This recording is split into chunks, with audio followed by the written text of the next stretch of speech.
এখন আপনারা দেখতেছেন যে আমি একটা এসি স্ক্রুগুলো খুলতেছি।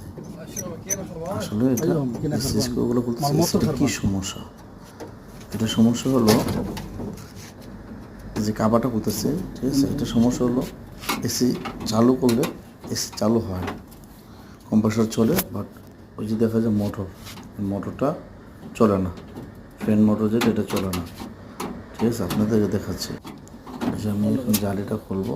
এটা খোলার পরে এখান থেকে এটা মোটরের ওয়্যার, ঠিক আছে? তারটা আসছে মোটর থেকে, এটা এখানে কালেকশন হয়েছে,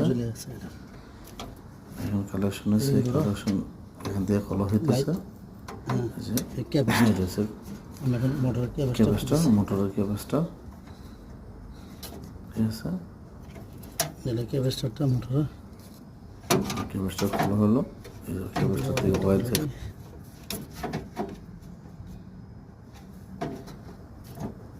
মোটরের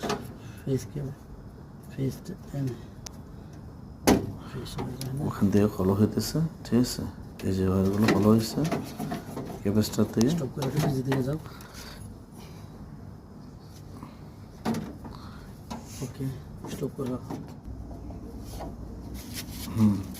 ফ্যানটা খোলা হইতেছে, দেখেন।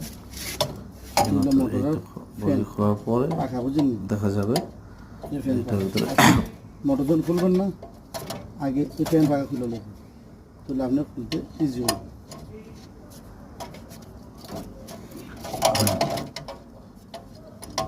বলতেছে যখন এই মোটর খারাপ থাকবে, কম্প্রেসর চলবে, যখন চালু করবেন কম্প্রেসর চলবে, কম্প্রেসর চলার পরে 10 থেকে 15 মিনিট কম্প্রেসর চলার পরে অটোমেটিক কম্প্রেসর বন্ধ হয়ে যাবে। কেন বন্ধ হয়ে যাবে? গরম হয়ে যাবে। এই ফ্যানটা কিন্তু গরম হাওয়াটা বাইর করে।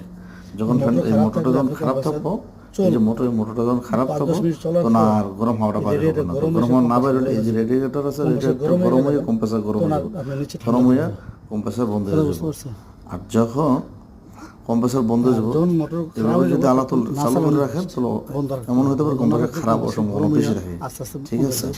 যখন আপনি মোটর চলে না তখন এসি বন্ধ রাখবেন। এখন আমি মোটরটা খুলব। মোটরের 3টা বর্গি আছে, দেখেন আমি এখন মোটরটা খুলতেছি। 2টা বর্গি দুই সাইডে আর উপরে একটা 3। ওকে, এই একটা খুলছি, এই একটা।